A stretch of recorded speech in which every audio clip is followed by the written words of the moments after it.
Hello friends, welcome you all. I am Sundar from Symphonia Wealth. So the topic today what we are going to see is there is war happening. In fact, it is the second war which is currently happening between Israel and Gaza. So we all know about that. Before getting into the video, let's pray and hope that the war comes to an end and the people who are actually suffering because of this war actually get a lot more better life to live going forward. And let's hope that there are no more wars in this world going forward. So let's come to the topic of the day. So how will this war impact you? I think let's understand that this is the second war. Already the Russia-Ukraine war is still continuing. In fact, it is almost 1.5 years from the time it started. Now it is the second escalation. It is between Israel and Gaza. The most important point we need to keep track is this war should not get escalated with other countries, which can actually be even more a bigger threat. But as we speak, the good news is there is a lot of mediation work happening right from US president traveling to Israel, and all the other dignitaries are visiting many other countries and trying to find a peace between Israel and Gaza. Let's hope that this materializes. But whenever the war happens, the challenge is what the market faces is, one, the crude prices actually shoots up. This we saw even in the Russia-Ukraine war. When the crude price was at about $60-70, it went up to about 110. Again, it fell. But now again, as the war started, the crude prices actually started going up from about $70-80. It is again at about $90-95. So when the crude price goes up, naturally countries like India gets impacted the most. So that is one big challenge.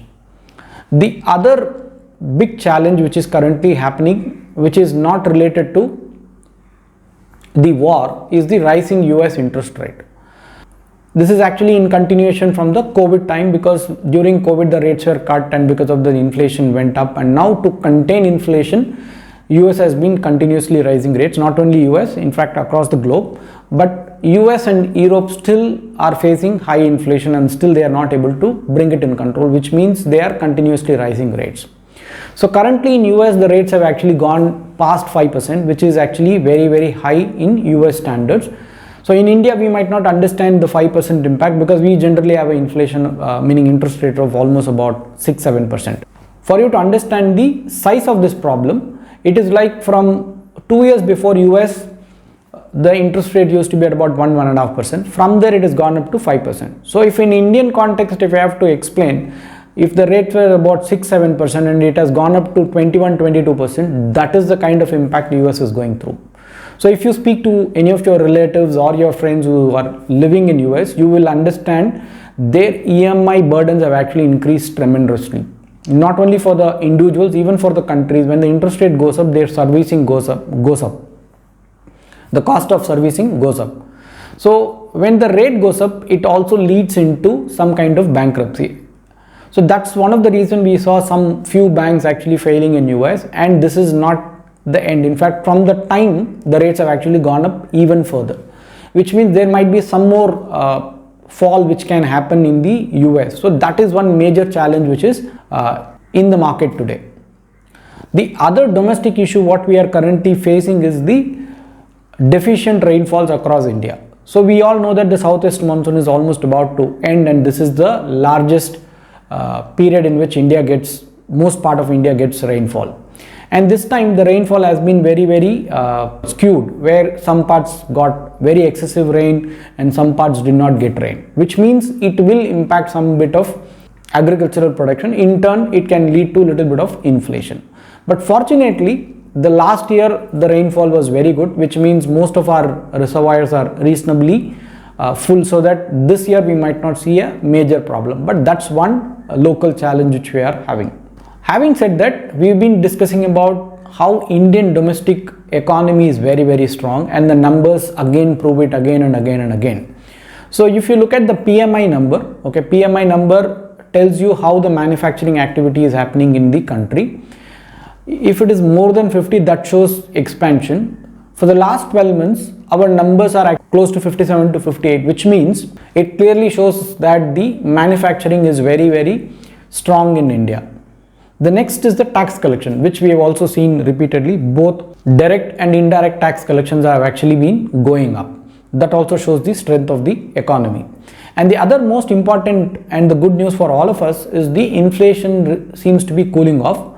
Let's hope that the war comes to an end and there is no further escalation in the crude prices, which means India is on track in terms of containing inflation.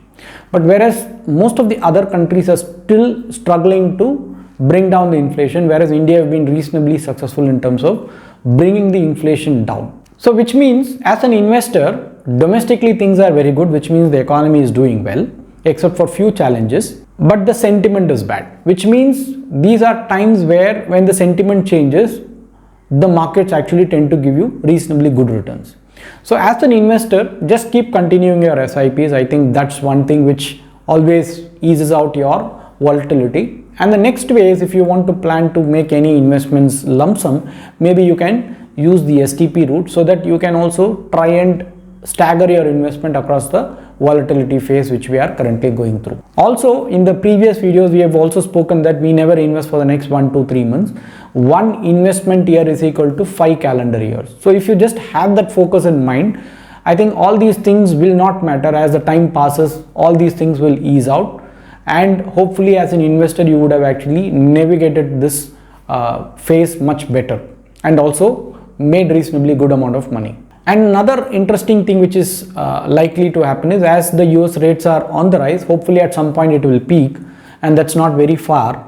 And when the rate starts falling down, a lot of money which went out of India will again come back into India through FII flows, which means one, the domestic market is strong. Second, the FII flow coming back, which means the market can actually scale up much better from the current level over the coming couple of years. So as an investor, just focus, stay focused, and don't read the news too closely, which will actually try and make you blind about the overall things which are happening in the economy. So stay focused and stay invested. Hope you enjoyed the content of this video. Thank you for watching.